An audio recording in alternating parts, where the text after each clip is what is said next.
Nakuhaan sa video ang grabing kakusog sa bulog sa baha nga migo sa Mandawi City niadtong miaging gabi.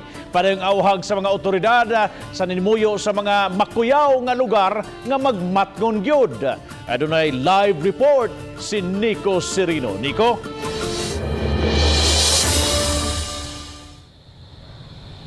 Yes, Bob, pabilin nga magmaigmat mo kining ahog sa mga otoridad taliwa ning di matag-an nga panahon kung kanus amuuan umubaha sa tagsa-tagsa ka mga lugar. Kuha kini sa usa ka emergency responder sa sitio Pulang Yuta, barangay Alang-alang sa miaging gabi.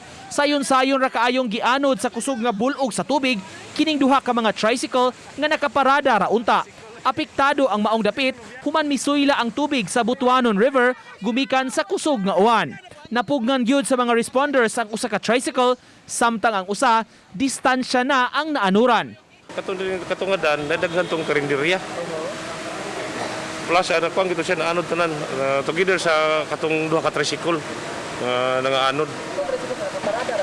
Nakaparada ko to kay giayo. O karon ang tagiya di naman kakon kay mismo ang tawo nga moagi maanod man mo tagipasagdan nila ang ilang tricycle. Paghulagway sa CDRRMO, usa sa labing grabing pagbaha ang nahitabo sa syudad ni atong Martes sa gabi.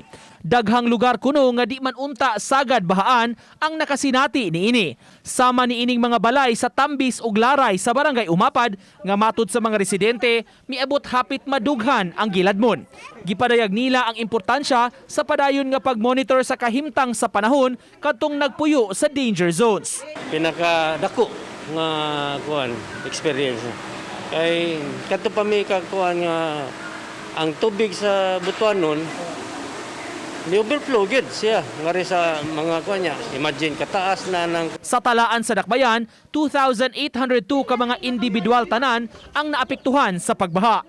karon in onset of La Nina mabinantayon na gid amo ginang naman ro may meeting with the mga barangay captains karong hapon.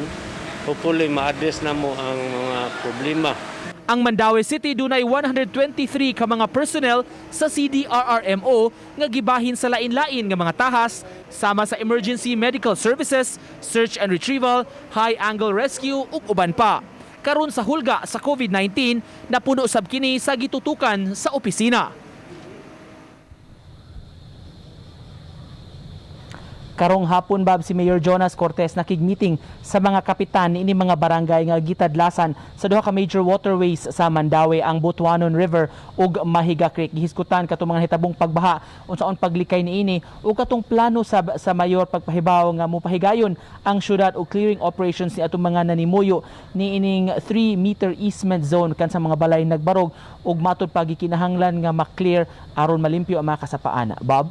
Daghang salamat Nico Serino sa imong live report.